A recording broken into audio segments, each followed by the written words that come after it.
Japan থেকে সোনিয়া শারমিন নামে এক বোন প্রশ্ন করেছেন, আমি জাপানে থাকি। এটা একটা অমুসলিম দেশ যেখানে খাবারে শূকরের ব্যবহার অনেক বেশি। সি ফুডেও এরা শূকর ব্যবহার করে। প্রতিটা খাবারের উপাদান পড়ে পড়ে কিনতে হয়। দেশটা দ্বীপ দেশ বলে সামুদ্রিক অনেক প্রাণী খাবারে ব্যবহার করা হয়। আপনাকে অনুরোধ করছি যাতে যদি আপনি আমাদেরকে জানাতেন যে সামুদ্রিক কোন কোন প্রাণী খাওয়া যাবে আর কোনটা খাওয়া যাবে না, বললে খুবই উপকার হতো। উদাহরণস্বরূপ শামুক, ঝিনুক, অক্টোপাস, স্কুইড, কাঁকড়া এগুলো এখানকার অনেক হালাল নুডলসেও দেয়া থাকে। বাংলাদেশি হওয়ায় এগুলো তেমন একটা খাওয়া হয়নি। এগুলো কি হালাল? প্রিয় বোন, আপনাকে ধন্যবাদ। আপনি সি ফুড খাওয়া, সি ফুডের কিছু আইটেমের কথা উল্লেখ করেছেন। এগুলো খাওয়া হালাল কিনা এ ব্যাপারে আপনি জানতে চেয়েছেন। স্পেসিফিকলি সামুদ্রিক কোন কোন প্রাণী খাওয়া যাবে আর কোন কোন প্রাণী খাওয়া যাবে না, এটি ছিল আপনার প্রশ্ন। বিশেষ করে উদাহরণস্বরূপ শামুক, ঝিনুক, অক্টোপাস, স্কুইড এবং কাঁকড়ার কথা আপনি উল্লেখ করেছেন। এই প্রশ্নের উত্তরে আমরা বলবো যে আল্লাহ তাআলা আমাদের জন্য, বিশ্বাসীদের জন্য যেটা তৈয়িবাত অর্থাৎ পবিত্র খাবার রয়েছে, এগুলোকে খাওয়া আমাদের জন্য হালাল করেছেন। আর যত খাবাইস বা অপবিত্র নোংরা খাবার রয়েছে সেগুলো তিনি আমাদের জন্য হারাম করেছেন। সূরাতুল বাকারার 172 নম্বর আয়াতে আল্লাহ তাআলা ইরশাদ করছেন, ইয়া আইয়ুহাল্লাযীনা আমানু কুলু মিন তাইয়্যিবাতি মা রাযাকনাকুম ওয়াশকুরু লিল্লাহি ইন কুনতুম ইয়্যাহু তা'বুদুন। অর্থাৎ ওহে বিশ্বাসীরা, আমি তোমাদেরকে পবিত্র জিনিস থেকে যেটা রিজিক হিসেবে দান করেছি তোমরা সেটা খাও, অপবিত্র কোনো কিছু তোমরা খেও না। পাশাপাশি সূরাতুল আরাফের 157 নম্বর আয়াতে আল্লাহ তাআলা ইরশাদ করছেন, ওয়া ইউহিল্লু লাহুমুত তাইয়্যিবাতি ওয়া ইউহাররিমু আলাইহিমুল খাবাইস। অর্থাৎ তিনি তোমাদের জন্য তৈয়িবাত বা পবিত্র খাবারগুলোকে তিনি হালাল করেছেন, আর অপবিত্র যত খাবার আছে এগুলো তিনি তোমাদের জন্য হারাম করেছেন। তো কোন জিনিস খাওয়া আমাদের জন্য হালাল আর কোনটা খাওয়া হারাম, এক্ষেত্রে আমরা বিশ্বাসীরা এই মূলনীতি সবসময় অবলম্বন করতে হবে যে যেটা তৈয়িবাত পবিত্র সেটা আমাদের জন্য খাওয়া, সেটা কনজিউম করা আমাদের জন্য হালাল, আর যেটা খাবাইস অপবিত্র সেটা কনজিউম করা আমাদের জন্য হারাম। যেমন কালামুল্লাহ মাজিদ আল্লাহ তাআলা আমাদেরকে জানিয়েছেন যে রক্ত খাওয়া হারাম, যেহেতু এটা খাবাইস। শূকরের গোশত খাওয়া হারাম, মৃত প্রাণী খাওয়া হারাম। আল্লাহ ছাড়া অন্য কোনো দেবদেবীর নামে যে প্রাণীগুলোকে স্লটার করা হয়েছে, উৎসর্গ করা হয়েছে, বলি দেওয়া হয়েছে, এগুলোর গোশত খাওয়া হারাম, কারণ এগুলো সব হচ্ছে মিনাল খাবাইস, অপবিত্র।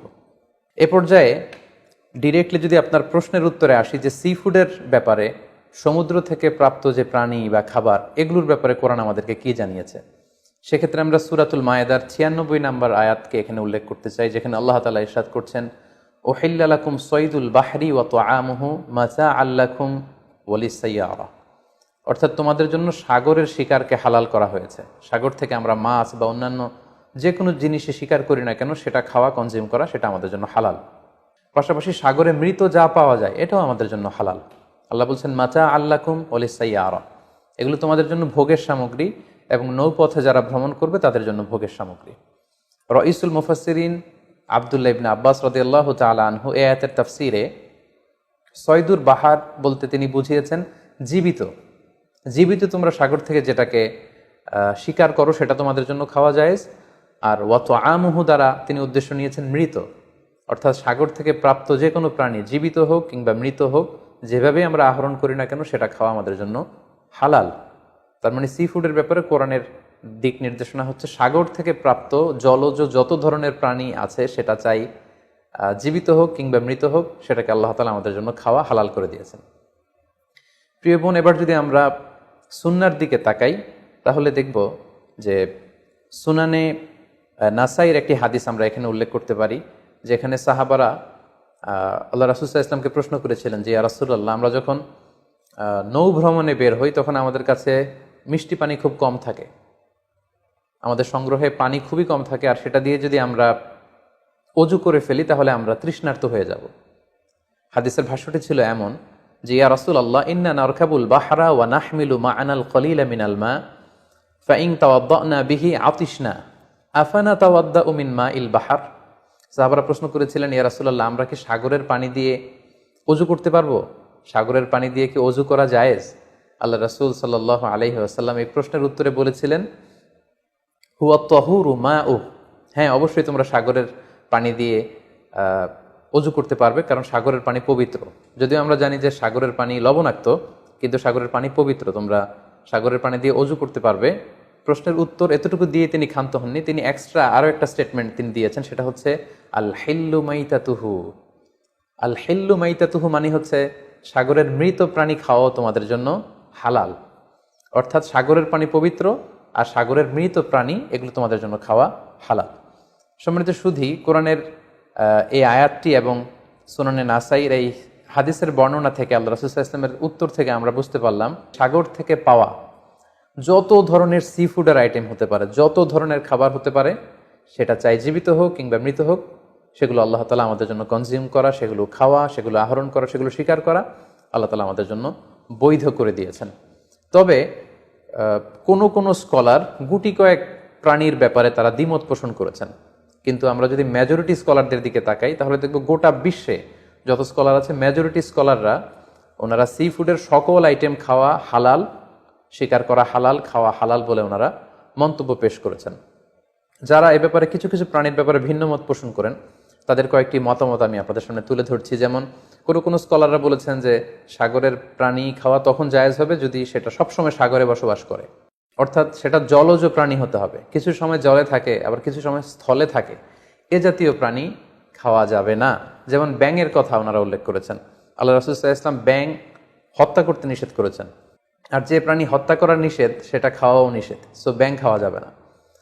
এক্ষেত্রে ওনারা কুমিরের কথা উল্লেখ করেছেন, কারণ কুমির পানিতেও থাকে আবার ডাঙ্গাতেও থাকে, আর কুমির হচ্ছে খুবই ফেরোসাস, খুবই হিংস্র প্রকৃতির প্রাণী, সো এটার গোশত খেলে ওইটার একটা অ্যাটিটিউড মানুষের মধ্যেও চলে আসতে পারে। এজন্য শুধু মালিকি মাযহাবে কুমির খাওয়াকে ওনারা অ্যালাউ করেছেন, বাকি সব স্কলাররা কুমির খেতে নিষেধ করেছেন। এক্ষেত্রে আমরা কচ্ছপের কথা উল্লেখ করতে পারি। কচ্ছপ শুধু পানিতেই থাকে না, কচ্ছপ পানিতেও থাকে আবার কচ্ছপ স্থলেও থাকে, সো এক্ষেত্রেও স্কলাররা কচ্ছপের ব্যাপারে দ্বিমত পোষণ করেছেন। তবে শাফি মাযহাবে কচ্ছপ খাওয়া জায়েজ, তবে সেক্ষেত্রে ওনারা শর্তারোপ করেছেন যে এটাকে স্লটার করে, জবাই করে তারপরে কচ্ছপের মাংস খেতে হবে। সাগরের প্রাণীর ক্ষেত্রে হানাফি মাযহাবের মূলনীতি হচ্ছে যে সাগর থেকে যেটা মাছ হিসেবে আহরণ করা হয় শুধু সেটা খাওয়া যাবে। আই রিপিট, আমি আবারও বলছি, হানাফি স্কুল অফ থটে ওনাদের মূলনীতি হচ্ছে যেটাকে আমরা মাছ বলি, সাগর থেকে প্রাপ্ত শুধু ওই প্রাণী যেটা মাছ সেটা খাওয়া যাবে। যেটাকে দেখতে অনেকটা কীট পতঙ্গের মতো মনে হয়, যেটা দেখতে অনেকটা পোকামাকড়ের মতো মনে হয়, হানাফি স্কুল অফ থটে সেটাকে নাজায়েজ বলা হয়েছে। যেমন প্রিয় বোন, আপনি প্রশ্ন করেছেন যে শামুকের কথা, ঝিনুকের কথা, কাঁকড়ার কথা, সো এগুলো খাওয়া হানাফি স্কুল অফ থটে মাকরু বলা হয়েছে। ওনারা মনে করেন যে এগুলো মাছ জাতীয় প্রাণীর অন্তর্ভুক্ত নয়, বরং এগুলো দেখতে অনেকটা কীট পতঙ্গ বা পোকামাকড়ের মতো, এগুলো জলজ প্রাণী, ফলে এগুলো খাওয়া যাবে না। পাশাপাশি হানাফি স্কুল অফ থটে মাছের ক্ষেত্রেও নিয়ম হচ্ছে যে মাছটা জীবিত আপনাকে শিকার করতে হবে।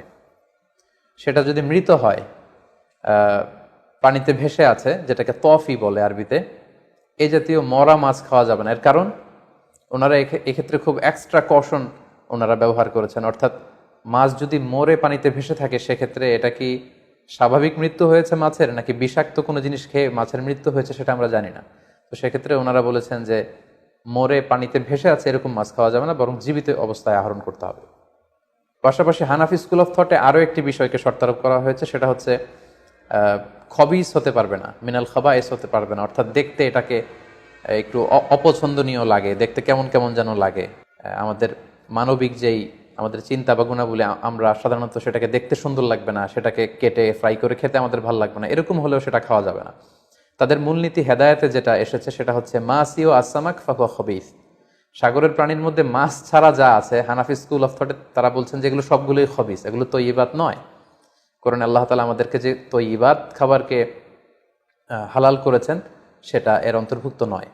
তো এই কয়েকটি দ্বিমত ছাড়া আমরা যদি গোটা ওয়ার্ল্ডের মেজরিটি স্কলারদের দিকে তাকাই তাহলে দেখব যে ওনারা সব ধরনের সি ফুডকে হালাল করে দিয়েছেন। কারণ কোরআনের এই আয়াতটি যেটি আমি বললাম যে ওহিল্লা লাকুম সয়দুল বাহরি ওয়া তুআমুহু, এটি এবং রাসূল সাল্লাল্লাহু আলাইহি ওয়াসাল্লামের স্টেটমেন্ট আল হিল্লু মাইতাতুহু, সাগরের যে কোনো প্রাণী এটা মরা হলেও খাওয়া জায়েজ, এই আয়াতটি এবং এই হাদিসটি এটা হচ্ছে খুব জেনারেল স্টেটমেন্ট, ব্যাপকভাবে সাগর থেকে প্রাপ্ত সকল খাবারের ক্ষেত্রে এটা প্রযোজ্য। যদিও হানাফি স্কুল অফ থটে কিছু কিছু সি ফুডকে মাকরু বলা হয়েছে, কিন্তু এগুলোকে আসলে হারাম বলার সুযোগ নেই, কারণ কোনো প্রাণীকে খাওয়া হারাম এটা বলতে হলে অকাট্য দলিলের প্রয়োজন। আল্লাহ দিল্লাল কতইয়া ছাড়া আসলে কোনো জিনিসকে হারাম বলা যায় না। তো এক্ষেত্রে এটা রুচির ব্যাপার। আমরা যদি গোটা বিশ্বে দেখি যে মেজরিটি মুসলিম কান্ট্রিতে কাঁকড়া খাওয়া হচ্ছে, অনেক স্কলারদেরকেও আমরা দেখেছি ওনারা কাঁকড়া খাচ্ছেন, ওনারা স্কুইড খাচ্ছেন, অক্টোপাস খাচ্ছেন। তো সেক্ষেত্রে আমাদের রুচিতে যদি ভালো লাগে তাহলে আমরা খেতে পারি, এটা রুচির সাথে সম্পৃক্ত। আপনার রুচিতে যদি না কুলায় আপনি খাবেন না। যেমন এই ক্ষেত্রে আমরা উদাহরণস্বরূপ দব, হাদিসে যেটা গুইসাপ জাতীয় একটা প্রাণীর কথা সহিহ বুখারীতে এসেছে, যেটা আমাদের বাংলাদেশে অনেক এলাকায় সান্ডা বলে থাকে। তো এই গুইসাপ জাতীয় প্রাণী খাওয়া কিন্তু হারাম নয়। আমরা সহিহ বুখারীর বর্ণনায় জেনেছি যে আল্লাহ রাসূল সাল্লাল্লাহু আলাইহি ওয়াসাল্লামের স্ত্রী মাইমুনা রাদিয়াল্লাহু তাআলা আনহার বাসায় আল্লাহ রাসূল সাল্লাল্লাহু আলাইহি ওয়াসাল্লাম সহ অনেক সাহাবারা খেতে বসেছিলেন। সেখানে একটা প্লেটে গুইসাপকে ফ্রাই করে দেওয়া হয়েছিল। তো রাসূল সাল্লাল্লাহু আলাইহি ওয়াসাল্লাম খেয়াল না করে সাধারণ গোশত মনে করে সেখানে তিনি হাত দিচ্ছিলেন। তখন অনেক সাহাবারা, মহিলা সাহাবারা বললেন, ইয়া রাসূলুল্লাহ, এটা তো দব, এটা তো গুইসাপ। এই কথা শুনে আল্লাহ রাসূল সাল্লাল্লাহু আলাইহি ওয়াসাল্লাম সেখান থেকে হাতটা সরিয়ে নিলেন। তো এই দৃশ্য দেখে খালিদ ইবনে ওয়ালিদ রাদিয়াল্লাহু তাআলা আনহু জিজ্ঞেস করলেন, ইয়া রাসূলুল্লাহ, গুইসাপ খাওয়া কি হারাম? হারামুন আদ-দাব্বু ইয়া রাসূলুল্লাহ, আপনি যে হাত সরিয়ে নিলেন, গুইসাপ খাওয়া কি হারাম? আল্লাহ রাসূল সাল্লাল্লাহু আলাইহি ওয়াসাল্লাম বললেন যে না, গুইসাপ খাওয়া হারাম নয়, তবে আমি এটা খেয়ে অভ্যস্ত নই, আমাদের এলাকাতে এটা পাওয়া যায় না, এজন্য আমি এটা খাচ্ছি না। তাহলে বোঝা গেল এক্ষেত্রে এটা রুচির সাথে সম্পৃক্ত। সো গুইসাপ হালাল বলে যে গুইসাপ আমাদেরকে খেতে হবে, সান্ডা আমাদেরকে খেতে হবে, এমন কোনো কথা নেই। আপনার যদি রুচিতে কুলায় আপনি খাবেন, আর রুচিতে যদি আপনার না আসে তাহলে আপনি খাবেন না। অনুরূপভাবে যেহেতু সাগরের মাছ হিসেবে হাঙ্গর মাছ, তিমি মাছের ব্যাপারে অনেকে আমাদের কাছে জানতে চায়, আমরা বলবো যে হাঙ্গর মাছ খাওয়া, তিমি মাছ খাওয়াও হালাল যদি আপনার রুচিতে আসে। হালাল বলেই যে খেতে হবে এমনটা নয়। সেক্ষেত্রে আমরা সহিহ বুখারী এবং মুসলিমের একটা চমৎকার হাদিসের কথা এখানে উল্লেখ করতে পারি। সেখানে আমরা জেনেছি যে সাহাবাদের একটা দলকে আল্লাহ রাসূল সাল্লাল্লাহু আলাইহি ওয়াসাল্লাম একটা নৌ সফরে পাঠিয়েছিলেন। বেসিক্যালি কুরাইশদেরকে আটকানোর জন্য সাওয়াহেলি পথে সাগরের উপকূল দিয়ে ওনারা গিয়েছিলেন। সাথে খাবার ছিল না, খেজুর ছিল, খেজুর শেষ, গাছের পাতা পেরে পেরে ওনারা খেতেন। হঠাৎ প্রচণ্ড ক্ষুধার্ত অবস্থায় ৩০০ জন সাহাবীর একটা কাফেলা, তারা সাগরের পাড়ে যেয়ে দেখলেন সাগরের ঢেউয়ের ধাক্কায় বিশাল এক তিমি মাছের মতো একটা প্রাণী পড়ে আছে। ওনারা এই তিমি মাছ তখন খেতে আরম্ভ করলেন। তারা সেখানে প্রায় 1 মাস ছিলেন, সংখ্যায় ছিল ৩০০ জন সাহাবীর মতো। ওনারা এই তিমি মাছ খেয়ে এটাকে ফ্রাই করে, এটাকে সিদ্ধ করে করে টানা 1 মাস ওনারা খেলেন। এবং হাদিসে এসেছে যে আমরা এই তিমি মাছের গোশত খেয়ে, যদিও হাদিসের শব্দটা এসেছে আম্বার জাতীয় একটা মাছ, তো এটা এত বড়, এটা ব্লু ওয়েল টাইপের কোনো একটা মাছ হবে, নীল তিমি টাইপের কোনো একটা মাছ হতে পারে। কারণ হাদিসে এসেছে মাছের গোশত খেতে খেতে এটার কঙ্কাল বের হয়ে আসলো। তো একজন সাহাবা এটার পাঁজরের একটা কঙ্কালকে বালুর মধ্যে গেড়ে দাঁড় করালেন, কঙ্কালের একটা হাড্ডি। এই হাড্ডিটা এত বড় ছিল যে সাহাবারা ওই হাড্ডির নিচে দিয়ে ওট সহ, ওটার হাওদাত সহ যেতে পারছিলেন এবং ব্যাক করতে পারছিলেন। তাহলে সেই তিমি মাছের কঙ্কালের স্কেলিটনের পাঁজরের হাড্ডিটা কত বড় ছিল, সেখান থেকে আমরা বুঝতে পারি এটা তিমি টাইপের কোনো একটা মাছ হবে। সফর শেষ করে ওনারা যখন মদিনায় আসলেন তখন আল্লাহ রাসূল সাল্লাল্লাহু আলাইহি ওয়াসাল্লামকে ওনারা পুরো ঘটনার বৃত্তান্ত খুলে বললেন এবং জিজ্ঞেস করলেন, ইয়া রাসূলুল্লাহ, এই যে এত বড় তিমি মাছের মতো একটা মাছ যে আমরা খেয়েছি, আমরা তো জানি না এত বড় মাছ এটা খাওয়া শরীয়তে বৈধ কিনা। আল্লাহর হাবিব সাল্লাল্লাহু আলাইহি ওয়াসাল্লাম বললেন, এটা বৈধ, তিমি জাতীয় মাছ এগুলো খাওয়া বৈধ, এটা আল্লাহ তাআলা তোমাদের জন্য রিজিক হিসেবে রেখেছিলেন। সহিহ মুসলিমে যেই বর্ণনাটা এসেছে, তিনি বললেন যে হুয়া রিজকুন আখরাজাহুল্লাহু লাকুম, এটা আল্লাহর পক্ষ থেকে তোমাদের জন্য নির্ধারিত একটা রিস্ক। এবং আল্লাহ রাসূল সাল্লাল্লাহু আলাইহি ওয়াসাল্লাম বললেন, ফাহাল মাআকুম মিন লাহমি, ওই মাছের গোশত তোমরা যে প্রিজার্ভ করেছিলে ওইখান থেকে কি তোমাদের কাছে কিছু আছে? সাহাবারা বললেন, জি, আমাদের কাছে সেই মাছের কিছু অংশ এখনো আছে। আল্লাহ রাসূল সাল্লাল্লাহু আলাইহি ওয়াসাল্লাম বললেন, তাহলে আমাকে কিছু দাও, ফাতুতঈমুন, আমাকে কিছু খাওয়াও। ক্বালা ফাআরসালনা ইলা রাসূলিল্লাহি সাল্লাল্লাহু আলাইহি ওয়াসাল্লাম মিনহু ফাআকালাহু, তারা তাদের বাড়ি থেকে সেই মাংসের কিছু অংশ এনে রাসূল সাল্লাল্লাহু আলাইহি ওয়াসাল্লামকে দিলেন, পাঠালেন, এবং সেই তিমি মাছের গোশত থেকে আল্লাহ রাসূল সাল্লাল্লাহু আলাইহি ওয়াসাল্লাম নিজে ভক্ষণ করলেন। সম্মানিত, শুধু এই লম্বা হাদিসটি থেকে আমরা জানতে পারলাম যে সাগরের এই হাঙ্গর মাছ, তিমি মাছ, যেগুলো অনেক বড় বড় মাছ, এগুলোও খাওয়া বৈধ, যেহেতু সাগরের সব প্রাণী খাওয়া আল্লাহ তাআলা আমাদের জন্য জায়েজ করেছেন। তাহলে আমরা এই সিদ্ধান্তে উপনীত হতে পারি যে সামুদ্রিক সব ধরনের প্রাণী খাওয়া বা সিফুড খাওয়া জায়েজ, যদি এটা স্বাস্থ্যের জন্য ক্ষতিকর নয় বা এর মধ্যে বিষাক্ত কোনো জিনিস নেই, এটা যদি প্রমাণিত হয়, অর্থাৎ বিষাক্ত নয় এবং ক্ষতিকর বলে প্রমাণিত নয়, এটা যদি আমরা নিশ্চিত হতে পারি, তাহলে আপনার রুচিতে কুলালে আপনি যে কোনো ধরনের সিফুড খেতে পারেন। তবে যেগুলো ক্ষতিকর, যেমন আমরা জেলিফিশের কথা জানি, স্টোন ফিশ, আমাদের বাংলাদেশে পিরানহা নামে এক মাছের কথা আমরা শুনেছি, যেটা খেলে মানুষের মৃত্যুর সম্ভাবনা আছে, এগুলো বিক্রি করা, এগুলো খাওয়া, কনজিউম করা, এগুলো সবগুলো হারাম। কারণ ক্ষতিকর কোনো জিনিস কোনো মুসলমান কনজিউম করতে পারে না। কারণ আল্লাহ তাআলা সূরাতুল বাকারার 195 নম্বর আয়াতে আমাদেরকে বলেছেন, ওয়ালা তুলকু বিআইদিকুম ইলা তাহলুকা, তোমরা নিজেরা নিজ হাতে নিজেদেরকে ধ্বংসের দিকে ঠেলে দিও না। যেটা তোমার ক্ষতি হতে পারে সে কাজ তুমি করতে পারো না। পাশাপাশি সূরাতুন নিসার 29 নম্বর আয়াতে আল্লাহ তাআলা বলছেন, ওয়ালা তাকতুলু আনফুসাকুম ইন্নাল্লাহা কানা বিকুম রহিমা, তোমরা নিজেরা নিজেদেরকে হত্যা করো না, কারণ আল্লাহ তাআলা তোমাদের উপর খুবই বেশি দয়া পরবশ, তিনি মেহেরবান। তাহলে এই আয়াতগুলোর আলোকে আমরা বুঝতে পারলাম যে বিষাক্ত এবং ক্ষতিকর বলে প্রমাণিত নয় এরকম যে কোনো ধরনের সি ফুড যদি আপনার রুচিতে আসে আপনি খেতে পারবেন। ফলে শামুক, ঝিনুক, অক্টোপাস, স্কুইড, কাঁকড়া, যদিও হানাফি স্কুল অফ থটে এগুলোকে মাকরু বলা হয়েছে, কিন্তু এই ধরনের সি ফুডকে আসলে হারাম বলার কোনো সুযোগ নেই। এগুলো হালাল ইনশাআল্লাহ, আপনি চাইলে এগুলো কনজিউম করতে পারবেন, এগুলো খেতে পারবেন ইনশাআল্লাহ।